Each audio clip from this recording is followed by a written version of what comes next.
Hello everyone, Om Shanti. Welcome to our show youth connect, जहां पर हम आपके क्वेश्चंस लेते हैं और कुछ टॉपिक्स पर बात करते हैं। पिछली बार हमने ओवरऑल हेल्थ पे बात की थी कमल भाई के साथ। कमल भाई, आपका बहुत बहुत स्वागत है। Thank you so much.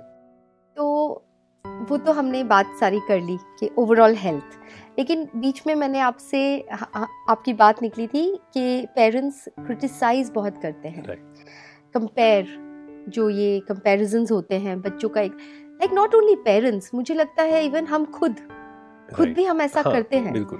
है ना, दूसरों के साथ खुद को कंपेयर करने लग जाएंगे, वो ऐसा, मैं, मुझ में तो ये नहीं है, और इससे हम काफी इंफीरियर फील भी करने लग जाते हैं, या सुपीरियरिटी कॉम्प्लेक्स आ जाता है या फिर इंफीरियरिटी। तो इसके बारे में आप क्या कहेंगे? देखिए, बच्चा कहाँ से सीखता है उसको थोड़ा सा हमें अच्छे से समझना होगा। जैसे कंपैरिजन भी हमने कहा जी, तो बच्चा क्यों कंपेयर करता है दूसरे से? हाँ, क्योंकि उसको कंपेयर किया जाता है पहले। हाँ, उसे मान लीजिए किसी को कहा जाए कि आप पढ़ने में अच्छे नहीं हो, बार बार उसको रियलाइज कराया जाए, तो उससे भी लगने लगता है कि हाँ मैं अच्छा नहीं हूँ। फिर वो हर किसी से कंपेयर करेगा और उसकी जो सेल्फ एस्टीम है वो लो हो जाएगी जी, है ना। वो अपने आप को समझेगा कि मैं तो किसी काम के भी लायक नहीं हूँ। तो अगर आर्ट ऑफ पेरेंटिंग की बात करें तो उसमें यही आता है कि सबसे पहले तो हम एक्सेप्ट करें कि हम सब अलग अलग हैं।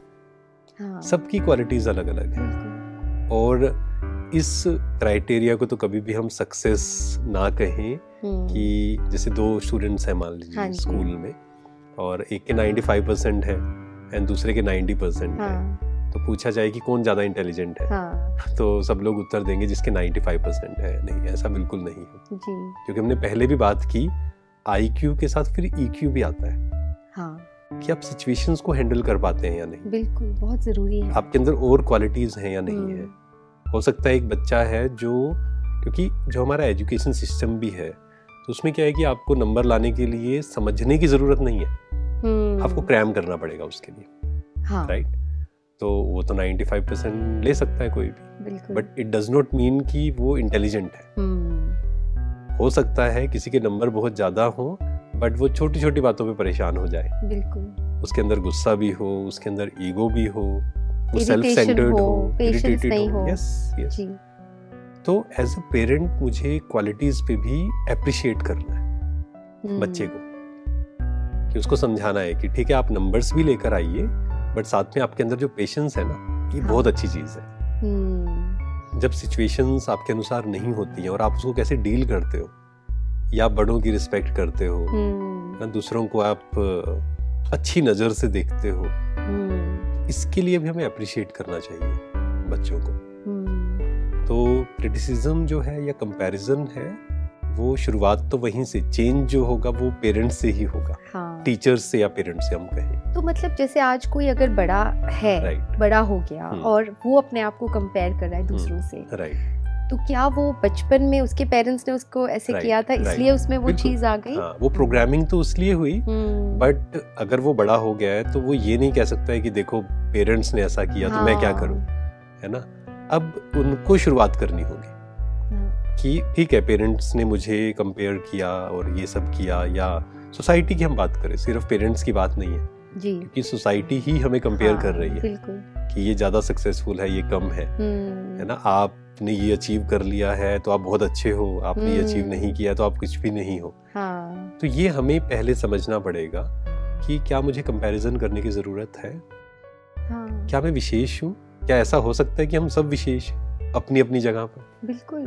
तो ये अंडरस्टैंडिंग, ये जब हम समझ जाएंगे तब हमारा कंपैरिजन बंद हो जाएगा कि मुझे किसी से कंपेयर क्यों करना है।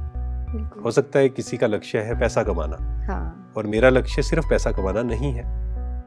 मेरा लक्ष्य है कि मुझे मेंटल हेल्थ पर ध्यान देना है। जब मैं जॉब कर रहा था, उसके बाद मैंने जॉब छोड़कर अपना एक बिजनेस शुरू किया। अच्छा। तो वहाँ मैं क्या करता था, सैटरडे एंड संडे में ऑफ लेता था। अच्छा।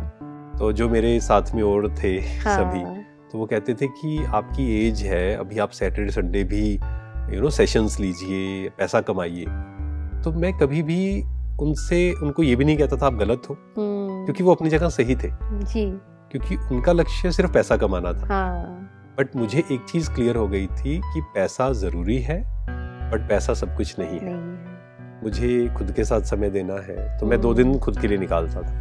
अच्छा, है ना, उसमें अच्छी अच्छी बुक्स पढ़ना, mental health, emotional health, affirmations, मैं लिखता था बुक्स, मतलब एक डायरी लेकर। अच्छा, तो सामने वाला गलत नहीं है, उसका लक्ष्य कुछ और है, मेरा लक्ष्य कुछ और है। Everyone is right, no one is wrong, right. क्योंकि सबका अपनी जगह हम ये कह सकते हैं अपनी जगह सब सही है। या इसको थोड़ा और कहें कि हर किसी को लगता है कि मैं सही हूँ। उसकी अंडरस्टैंडिंग चेंज होगी तो उसे समझ में आएगा कि पहले मैं सही नहीं था, मेरी सोच सही नहीं थी, आज मेरी सोच सही है। ओके, तो जैसे आपने कहा कि किसी का लक्ष्य होता है कि पैसा कमाना या कुछ और किसी का लक्ष्य रहता है कि मेरे लिए खुशी ज्यादा इम्पोर्टेंट है, ये भी तो है। तो कौन सही है फिर, क्या कहेंगे? देखिए, सही गलत जो है ना, वो बहुत सारे तरीके हैं उसको देखने में। मान लीजिए मैं कहूँ कि सही क्या है गलत क्या है, तो मेरे अनुसार हो सकता है कुछ सही हो और आप कहें नहीं, ये तो बिल्कुल गलत है। तो सही या गलत की डेफिनेशन कहाँ पर आती है कि आपकी मेंटल हेल्थ, आपकी इमोशनल हेल्थ, मतलब आप खुश हैं या नहीं। तो वही आ गया ना। अगर आप खुश हैं, दैट मीन्स आप सही कर रहे हैं। और अगर आप खुश नहीं हैं, मन शांत नहीं है, मान लो आपका मन हलचल में है। अब एक एग्जाम्पल लेते हैं, एक व्यक्ति है, बहुत पैसा कमा रहा है, बहुत सारा पैसा है उसके पास, गाड़ी बंगला, बहुत सारी गाड़ियां हैं, सब कुछ है, बट उसका मन शांत नहीं है। इसका मतलब है वो कुछ तो गलत कर रहा है। शायद उसने अपनी शरीर का ध्यान नहीं रखा, हो सकता है उसने अपने रिलेशंस का ध्यान नहीं रखा, हो सकता है उसने कर्म तो किए, पैसा कमाया, लेकिन गलत तरीके से कमाया। yes. किसी का नुकसान करके कमाया जी। किसी को झूठ बोलकर कभी आपको खुशी नहीं दे सकती। तो ये अब ऐसा है कि हमें ये समझना खुद ही पड़ेगा कि अगर मुझे शांत रहना है, मुझे खुश रहना है, तो मुझे पहले ये समझना पड़ेगा राइट और रॉन्ग क्या है, क्योंकि दैट इज ऑल्सो इम्पोर्टेंट। परखने की शक्ति, सही क्या है गलत क्या है, वो भी मुझे क्लियर होना चाहिए। परखने की शक्ति, करेक्ट। तो जैसे हमने अभी बात की इसके ऊपर कि क्या सही है क्या गलत, इसको भी परखना, और पर्पस ऑफ लाइफ क्या है। जैसे मैंने कहा कि खुशी, आपने कहा कि अगर आप लाइफ में खुश हैं तो आप फिर चाहे जो भी कर रहे हैं, चाहे थोड़ा कम पैसा भी कमा रहे हैं, बट आप खुश हैं, I think you are doing the right. लेकिन इसके लिए खुद से बात करना बहुत इंपॉर्टेंट है। अच्छा, जैसे मान लीजिए कि मुझे ये समझ में आ गया कि गलत कर्म नहीं करते, ठीक है, और कई लोगों को मैंने ऐसे देखा कि वो गलत कर्म नहीं करते हैं, लेकिन वो ना हमेशा कंप्लेन्स करते हैं। क्या कहते हैं?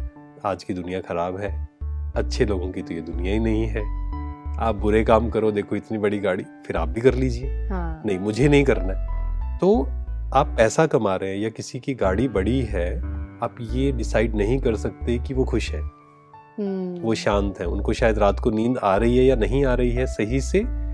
अगर गलत कर्म कर रहा है कोई, उसको आप कितनी भी बड़ी गाड़ी दे दीजिए, या कहा भी जाता है ना कि अगर आपका बिस्तर लाखों का भी हो, आप नींद नहीं खरीद सकते। सही बात है। तो हमें कंपैरिजन करना छोड़ना पड़ेगा। अगर मुझे पहले डिसाइड करना है मुझे क्या चाहिए, अपने आप से जो आपने कहा कि बात करनी है, राइट। और फिर जब दूसरे के पास कोई और चीज है जो उसका लक्ष्य है, फिर मुझे कंप्लेन्स नहीं करनी है कि देखो मैं तो शांति चाहता हूँ, खुशी चाहता हूँ, अच्छे काम करता हूँ, लेकिन मेरे पास तो पैसा ही बहुत कम है।